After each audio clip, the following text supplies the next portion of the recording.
बिस्मिल्लाहिर्रहमानिर्रहीम। अस्सलाम वालेकुम dear students, I am Adil Razzaq और आज हम अपना second year physics chapter number 14 electromagnetism को कंटिन्यू करेंगे।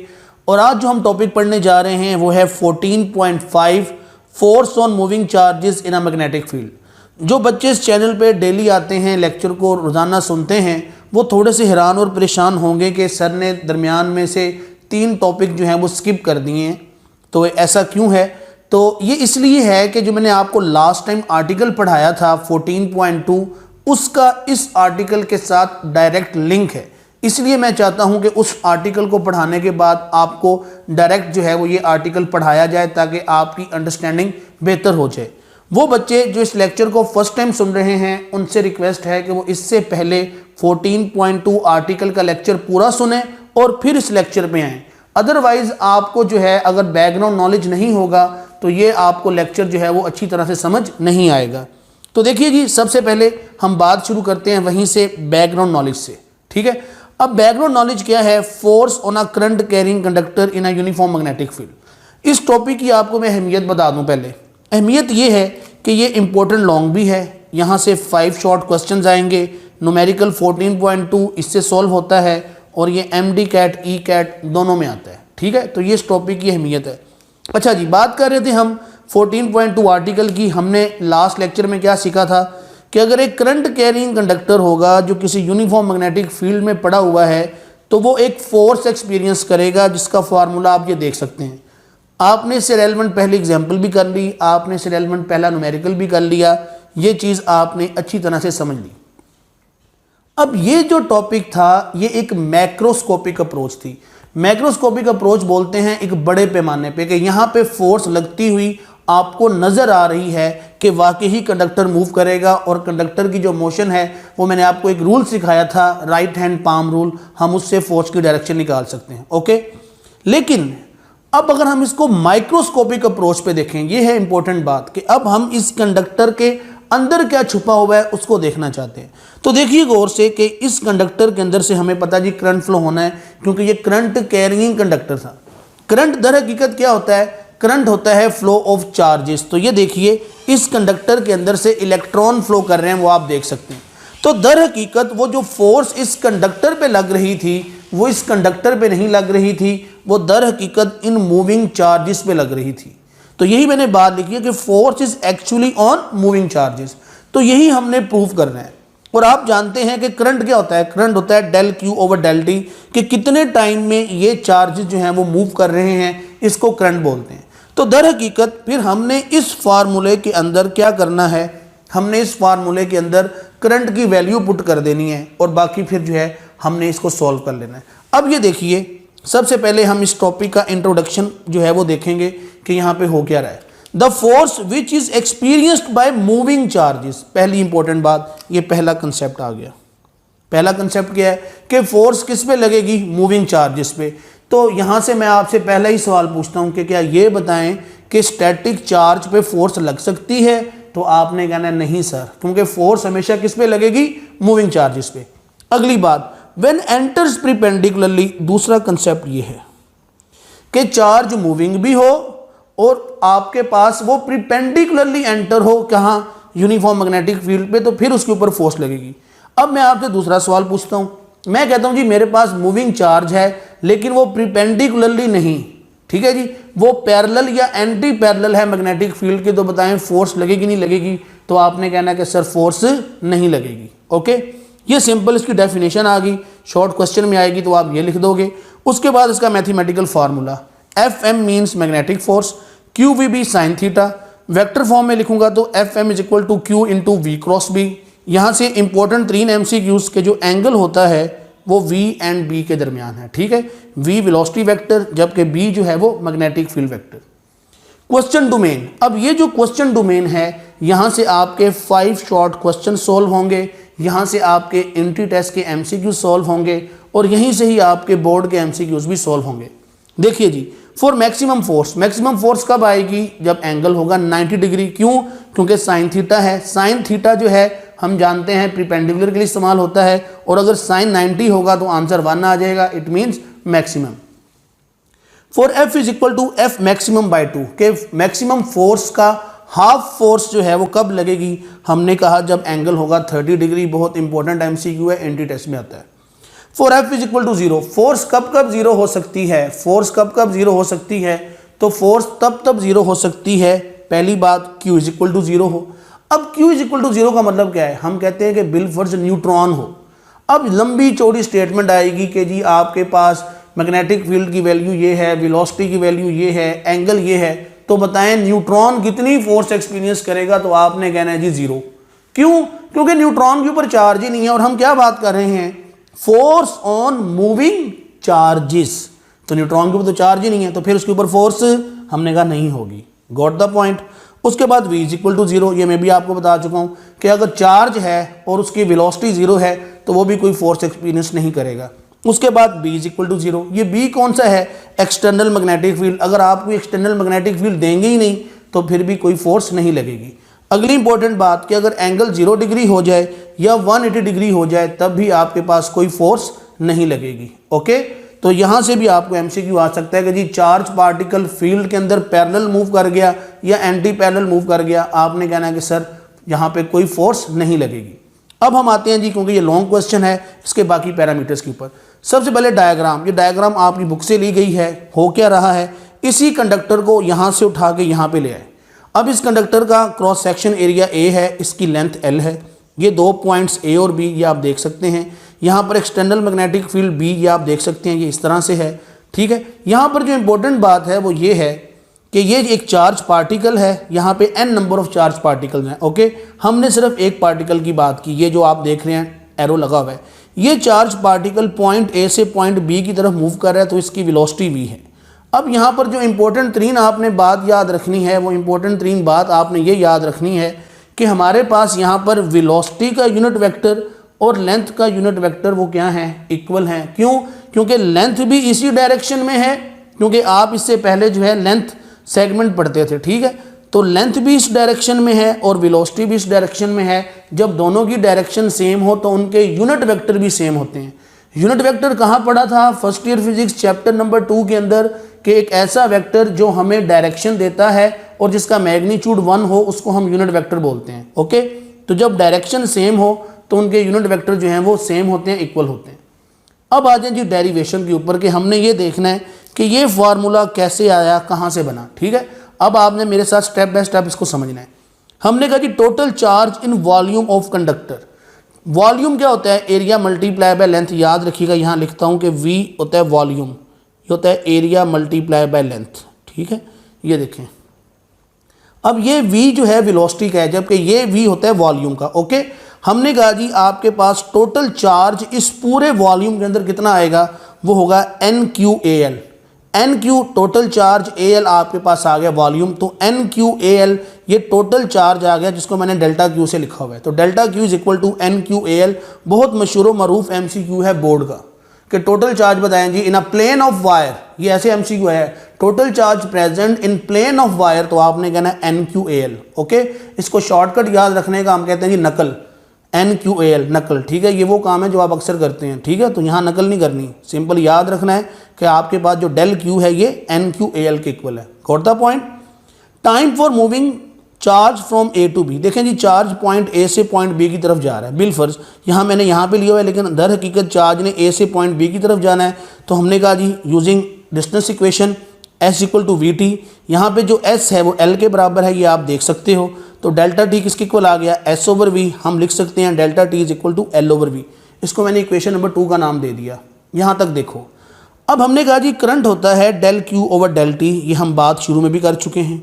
तो करंट बनाने के लिए सिंपल जी इन दोनों इक्वेशनों को क्या करें, आपस में जो है डिवाइड कर लें।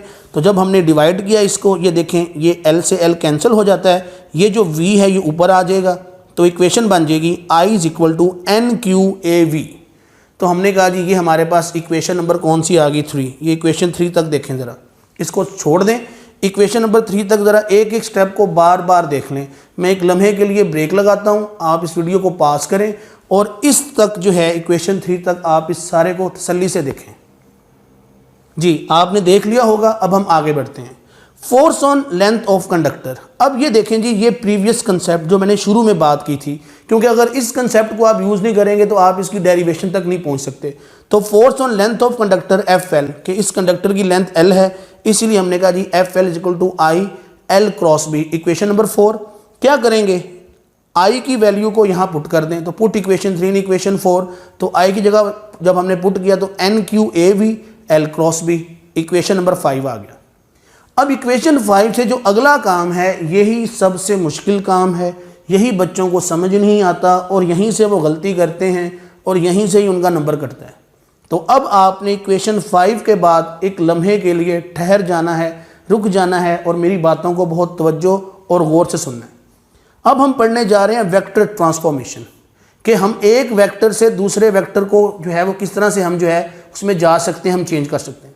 अब इसको समझने के लिए पहले आपको बेसिक कंसेप्ट आना चाहिए यूनिट वेक्टर का। तो यूनिट वेक्टर क्या होता है, vector divided by its magnitude. याद है, ये हमने पढ़ा हुआ है, ये unit vector, vector divided by its magnitude is called as unit vector. अगर मुझे वेक्टर लेना हो तो मैं सिंपल क्या करूंगा, क्रॉस मल्टीप्लाई करूंगा। तो मैंने कहा जी एक वेक्टर कब आता है, जब आप उसके यूनिट वेक्टर को उसके मैग्नीट्यूड से मल्टीप्लाई कर दें। ओके, ये बात आपने अगर समझ ली है तो अगली बात अब आप बहुत जल्दी समझ लोगे।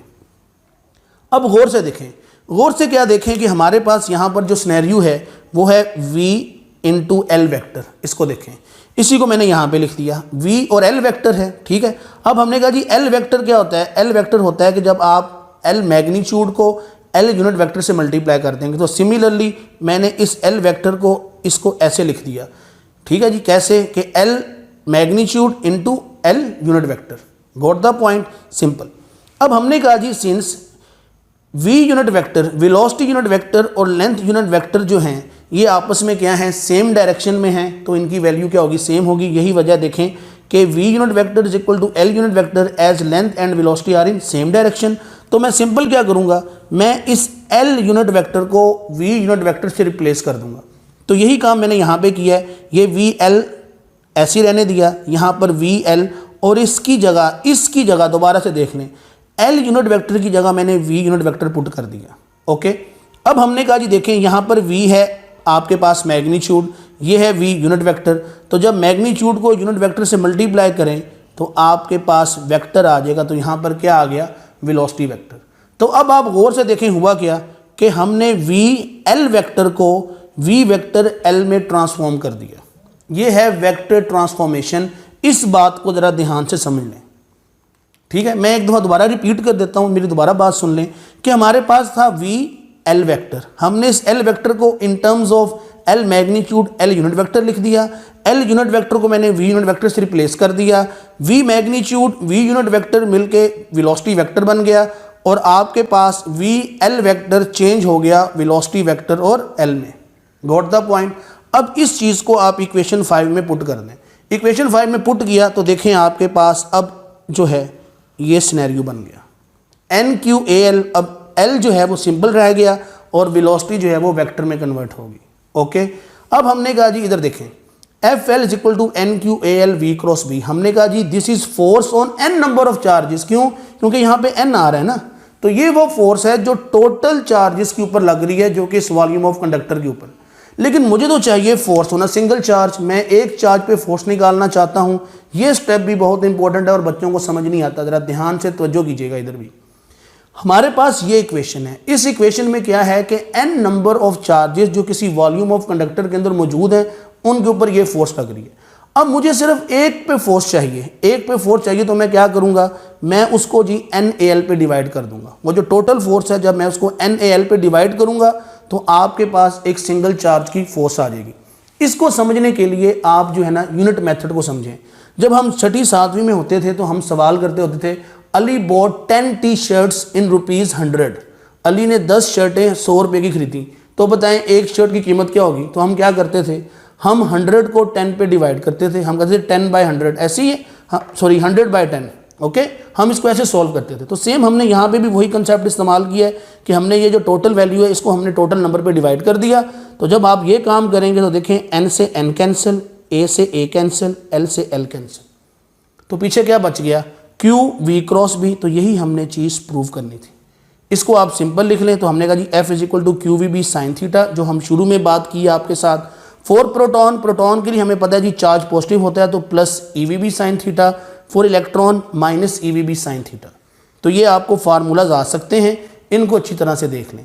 डियर स्टूडेंट्स, ये है जी इस लेक्चर का पहला हिस्सा कि जिसके अंदर हमने सारे थ्योरी कंसेप्ट्स को हमने जो है स्टडी किया है, पढ़ा है, देखा है गौर से। अब इस लेक्चर का दूसरा हिस्सा रहता है, उस हिस्से में हम ये देखेंगे कि ये जो फोर्स लग रही है मूविंग चार्जेस के ऊपर, इसकी डायरेक्शन कैसे हम फाइंड कर सकते हैं। और एंट्री टेस्ट में यही सबसे मुश्किल चीज़ है कि बच्चों को डायरेक्शन फाइंड करनी नहीं आती और वो अपना सवाल गलत करवाते हैं। तो यही वजह है कि अब हम अगले हिस्से में ये देखेंगे कि फोर्स हम किस तरह से जो है वो कैलकुलेट कर सकते हैं, वो तो हमने फार्मूला देख लिया। अब हम डायरेक्शन की जानिब बढ़ेंगे। सो अब हम बढ़ते हैं लेक्चर के दूसरे हिस्से की जानिब। डियर स्टूडेंट्स, लेक्चर का ये हिस्सा बहुत ही इंपॉर्टेंट है क्योंकि इसमें हम डिस्कस करने जा रहे हैं question related to force on moving charges in a uniform magnetic field. और जो डायरेक्शन ऑफ फोर्स है, यही जो है इंपॉर्टेंट तरीन चीज़ है, यहीं से ही बच्चों के सवाल गलत होते हैं। तो आपने कोशिश करनी है कि आप ये मुख्तसर जो मेरा लेक्चर है इसको अच्छी तरह से और बार बार सुने ताकि आपके ये जो कंसेप्ट्स हैं वो क्लियर हो जाएं। तो देखिए जी, सबसे पहले डायरेक्शन ऑफ फोर्स की बात करेंगे तो यहाँ भी बड़ा मसला है। फॉर पॉजिटिव चार्जेस आपने यूज़ करना है राइट हैंड पाम रूल। ठीक है जी, ये जी राइट हैंड पाम रूल है, ये आप देख सकते हैं। ठीक है, पॉजिटिव चार्ज के लिए आपने ये इस्तेमाल करना है। नेगेटिव चार्जेस के लिए अगर आपको नेगेटिव चार्जेस आ जाते हैं तो फिर आपने लेफ्ट हैंड पाम रूल इस्तेमाल करना है। Got the point. अब यहाँ पर इंपॉर्टेंट पॉइंट क्या है, ज़रा वो देखिए। Fingers of hand points direction of magnetic field. बिलफर्ज मैं ये राइट हैंड लेता हूँ तो ये जो मेरी फिंगर्स की डायरेक्शन है ये आप देख सकते हैं, ये डायरेक्शन शो करेगी मैग्नेटिक फील्ड। अगर बिलफर्ज ये मैं इसको ऐसे बनाता हूँ, ऐसे, ये आप देख सकते हैं, मतलब अपवर्ड, ये ऐसे इस तरफ है। ठीक है, अगर इसको मैं ऐसे बनाता हूँ, इसको बोलते हैं inward, into the page. ठीक है, और ऐसे अगर ये अपवर्ड है हम कहते हैं कि out of the page. Okay, ये ऐसे आप देखें तो आउट ऑफ द पेज, लेकिन आपने इसको ऐसे रखना। तो फिंगर्स क्या शो करेंगी, मैग्नेटिक फील्ड की डायरेक्शन। ठीक है, और अगर ये इस तरह से है बिलफर्ज, हम इसको भी इन टू द पेज, मतलब ये डिपेंड करता है कि आपके पास सिनेरियो क्या है क्वेश्चन का। Got it. तो आपने हमेशा जो अपनी फिंगर्स हैं इनको मैग्नेटिक फील्ड की डायरेक्शन में लेना है। जब मैं क्वेश्चंस करवाऊंगा तो आपको ये चीज़ बहुत अच्छी तरह से क्लियर हो जाएगी। तो बस सिंपल फिल वक्त ये बात याद रखनी है कि जो उंगलियां हैं आपकी, जो आपकी फिंगर्स हैं, ये किसको पॉइंट करेंगी, ये डायरेक्शन ऑफ मैग्नेटिक फील्ड को। अब मैग्नेटिक फील्ड दो तरह से होती है, जहाँ पे क्रॉस लगा होगा उसका मतलब है इन टू द पेज, अभी जो मैंने आपको बात समझाई, और जहाँ पे डॉट लगा होगा वो होगा आउट ऑफ द पेज। अगर मैं यहाँ पे आपको समझाऊं तो बिलफर्ज ये सामने मेरे पास पेज है, ये देखें, और अगर ये मैं इस तरह से जो है शो करता हूँ तो इसका मतलब है ये इन टू द पेज है, ये पेज के अंदर जा रही है। और अगर ये मैं इसको ऐसे करूँ अपनी तरफ फिंगर्स को, उसका मतलब है ये आउट ऑफ द पेज है। Okay, got the point. कि अगर बिलफर्ज ये पेज है, ये आप देखिए, तो अगर ये इस तरह से है इसका मतलब है इन टू द पेज, और अगर ये ऐसे बाहर की तरफ आ जाएंगी तो ये आ जाएगा आउट ऑफ द पेज। उसके बाद thumb of hand will indicate direction of moving charge. ये देखिए राइट हैंड, तो ये जो मेरा अंगूठा है, मेरा थंब है, ये शो करेगा कि अच्छा जी डायरेक्शन किस तरफ है, वेलोसिटी की डायरेक्शन क्या है। ओके, उसके बाद palm of hand will indicate direction of force. ये जो मेरी हथेली है, जिस रुख पे हथेली होगी उस रुख पे फोर्स होगी। अगर ये ऐसे है, ठीक है, तो हमने कहा जी फोर्स अपवर्ड, और अगर ये ऐसे है तो फोर्स डाउनवर्ड, ये ऐसे है तो फोर्स इस तरफ, और अगर ये ऐसे है तो फोर्स इस तरफ। ओके, अब ये दो इंपॉर्टेंट तीन एमसीक्यू जरा इसको देखिए। Force will be perpendicular to velocity and magnetic field. ये मैंने आपको जो है पहले भी बात समझाई थी, F equal to ILB sine theta में, यहाँ भी बिल्कुल ऐसे ही है। ये देखिए, ये बिलफर्ज जी मेरा हाथ है, ये आपके पास मैग्नेटिक फील्ड आ गई, ये वेलोसिटी आ गई, ये आ गई जी फोर्स की डायरेक्शन। तो देखें फोर्स इसके परपेंडिकुलर है या नहीं है, हमने कहा जी बिल्कुल है। फोर्स इसके परपेंडिकुलर है या नहीं है, हमने कहा जी बिल्कुल है। तो वो जो फोर्स होती है वो वेलोसिटी और मैग्नेटिक फील्ड दोनों के परपेंडिकुलर होती है। अगली इंपॉर्टेंट बात, और ये बात आपको तब समझ आएगी जब आप ये मेरी असाइनमेंट दी हुई सॉल्व करके मुझे सेंड करेंगे। ये मैंने नीचे नंबर लिखा हुआ है, तो ये आपने असाइनमेंट वाला पोर्शन मुझे आपने जो है व्हाट्सएप करना है। ठीक है, आप मुझे व्हाट्सएप करेंगे तो मुझे समझ आ जाएगी कि आप लेक्चर सुन भी रहे हो, समझ भी रहे हो, और आपके कंसेप्ट्स जो हैं वो डेवलप भी हो चुके हैं। By reversing direction of velocity and magnetic field, कि अगर आप इन दोनों की वेलोसिटी चेंज कर देते हो, force will remain in same direction. तो याद रखिएगा, क्रॉस प्रोडक्ट में अगर दो वेक्टर्स को आप जो हैं रिवर्स कर दें तो आपको पता है कि नेगेटिव नेगेटिव क्या होता है, पॉजिटिव। तो डायरेक्शन जो है, जो रिजल्टेंट है वो क्या रहेगा, हमने कहा जी वो सेम रहेगा। ओके, ये बात भी आपने नहीं भूलनी। लें जी, अब चेक योर अंडरस्टैंडिंग। अब वक्त आ गया है कि इन रूल्स को अप्लाई करके हम जो है फोर्स की डायरेक्शन निकालें। सवाल सुनिए, सवाल क्या है कि मैग्नेटिक फील्ड है इनटू द पेज, एक प्रोटॉन है जो लेफ्ट से राइट परपेंडिकुलरली एंटर हो रहा है, तो बताएं इस प्रोटॉन पे फोर्स किस डायरेक्शन में लगेगी। ओके, हमने कहा जी ये पॉजिटिव चार्ज है, तो पॉजिटिव चार्ज के लिए कौन सा rule, right hand palm rule. ये देखिए अब जो फिंगर्स हैं ये क्या शो कर रही हैं कि magnetic field into the page है। ओके, ये थंब क्या इंडिकेट कर रहा है कि चार्ज इधर से इधर जा रहा है। देखें ऐसे है या नहीं है, ये इधर से इधर जा रहा है, बिल्कुल जा रहा है। अब देखें जी पाम किधर है, पाम का रुख है ऊपर की तरफ, तो फोर्स कहाँ लगेगी, ऊपर की तरफ। तो हमने कहा कि ये जो आपके पास पॉजिटिव चार्ज है ये अपवर्ड जो है वो डिफ्लेक्ट हो जाएगा। लें जी, आपका एक सवाल हल हो गया। अब आ जाएं आप किसके ऊपर, दूसरे सवाल की जानिब। यहाँ पे कौन सा चार्ज है, नेगेटिव, तो नेगेटिव है तो कौन सा रूल, हमने कहा जी लेफ्ट हैंड पाम रूल। हाँ जी, मैग्नेटिक फील्ड किधर है, हमने कहा जी मैग्नेटिक फील्ड है इनटू द पेज। लें जी, ये इनटू द पेज ऐसे अंदर की तरफ, लेकिन यहाँ पे वेलोसिटी है आपके पास किस डायरेक्शन में, लेफ्ट टू राइट। तो हमने फिर इस हाथ को ऐसे मोड़ लिया कि देखें जी ये थंब इस डायरेक्शन में है तो वेलोसिटी इस डायरेक्शन में, और ये फिंगर्स किधर जा रही हैं, इनटू द पेज। अब देखें हथेली का रुख किधर है, हमने कहा नीचे की जानिब, तो फोर्स कहाँ लगेगी, हमने कहा डाउनवर्ड। तो देखिए बेटा यहाँ पर जो फोर्स लग गई वो है डाउनवर्ड। तो आपके 2 MCQ सॉल्व हो गए। अब आ जाए तीसरे MCQ पे। वंस अगेन देखें जी, चार्ज कौन सा है, पॉजिटिव, मैग्नेटिक फील्ड अब होगी है आउट ऑफ द पेज, किधर होगी है, आउट ऑफ द पेज। तो अब आपने बताना है कि आपके पास इसके ऊपर फोर्स किस डायरेक्शन में लगेगी। अब आप कौन सा रूल इस्तेमाल करेंगे, पॉजिटिव चार्ज है तो राइट हैंड पाम रूल। ये देखें जी राइट हैंड पाम रूल आ गया। अब देखेंगे इस तरफ है, गौर से देखें, ठीक है जी, ये इधर आपके पास आ गई जी डायरेक्शन, और ये आपके पास फोर्स किधर आ गई, हमने कहा ये मैग्नेटिक फोर्स जो है हमने कहा out of the page, magnetic field sorry. तो अब हमने ये देखना है कि इधर फोर्स किस तरफ लग रही है, ये इंपॉर्टेंट बात है। तो देखें यहाँ पर फोर्स किधर लग रही है, ऐसे नीचे की तरफ आप दे सकते हैं, ठीक है। तो हमने कहा जी यहाँ पर जो पॉजिटिव चार्ज है वो डाउनवर्ड डिफ्लेक्ट हो जाएगा। इसी तरह अब आप नेगेटिव चार्ज पे आ जाएं। नेगेटिव चार्ज पे आप ये देखें जी मैग्नेटिक फील्ड किधर है, आउट ऑफ द पेज, लेकिन डायरेक्शन किधर, इधर है। तो हमने कहा जी ये देखें ये हाथ दर हकीकत इस तरह से बनेगा, ठीक है। ये आपके pass out of the page show हो रहा है, ये इधर, तो फोर्स किधर लग रही है, हमने कहा अपवर्ड डायरेक्शन में। तो यहाँ पर जो आपके पास नेगेटिव पे फोर्स लगेगी वो लगेगी अपवर्ड, ठीक है। तो ये 4 सवाल मैंने आपको हल करवा दिए हैं। एक आपको चलो मैं और करवा देता हूँ ताकि आपको मैंने एक बात समझानी है वो भी समझ आ जाए। अब जो है मैं आपको असाइनमेंट से रेलेवेंट एक सवाल करवा रहा हूँ ताकि जो बात मैंने आपको शुरू में समझाई थी उसको मैं प्रूव कर सकूँ। चले मैं आपको जो है ये जो थर्ड है ये क्वेश्चन आपको समझाता हूँ। ये क्वेश्चन मैंने जो है ऑन पर्पस लिया, ज़रा इसको गौर से देखिएगा। अब पॉजिटिव चार्ज है, देखिए गौर से, पॉजिटिव चार्ज है, कहाँ से कहाँ एंटर हो रहा है, हमने कहा राइट से लेफ्ट। मैग्नेटिक फील्ड क्या है, मैग्नेटिक फील्ड है आउट ऑफ द पेज। अब आप ज़रा इस सवाल को इस सवाल के साथ ज़रा कंपेयर करें तो आपको एक बात समझ आएगी, वो ये कि यहाँ पे मैग्नेटिक फील्ड की भी डायरेक्शन रिवर्स हो चुकी है, यहाँ पर वेलोसिटी की डायरेक्शन भी रिवर्स हो चुकी है। ये जो मैंने यहाँ बात समझाई थी कि by reversing direction of V and B force will remain in same direction. तो देखें यहाँ पे अब आपके पास क्या होगा, फोर्स कहाँ लगेगी, ज़रा इन दोनों सवालों को देखो। तो यहाँ फोर्स अपवर्ड लगी है तो यहाँ भी फोर्स अपवर्ड ही लगेगी। अब हम इसको प्रूव करते हैं कि फोर्स अपवर्ड कैसे लगेगी। ये देखें जी, ये आपके सामने मैग्नेटिक फील्ड किधर है, आउट ऑफ द पेज। हमने कहा जी ये देखें magnetic field out of the page आ गई। और अब ये देखें ज़रा, ये थंब किधर है, हमने कहा जी ये थंब है जी हमारे पास डायरेक्शन ऑफ वेलोसिटी, लेकिन यहाँ पे जो है ये इस तरफ है। तो ये देखिए ये इस तरह से बनेगा, ये आप देख सकते हैं कि ये आपके pass out of the page है, ये डायरेक्शन। तो फोर्स कहाँ लग रही है, हमने कहा जी अपवर्ड। तो देखें यहाँ पे अपवर्ड फोर्स लग रही है, तो यहाँ भी अपवर्ड फोर्स लगी, यहाँ भी अपवर्ड फोर्स लगी। क्यों, क्योंकि हमने कहा जी यहाँ पर दोनों जो वेक्टर्स हैं वो रिवर्स हो गए थे। यही वजह है कि फोर्स की डायरेक्शन क्या रही, वो सेम रही। तो डियर स्टूडेंट्स, आपने अब जो बाकी रह गए असाइनमेंट इसको भी अच्छी तरह से देखना है। न्यूमेरिकल जो है 14.2 ये आपने मुझे सॉल्व करके सेंड करना है, ठीक है।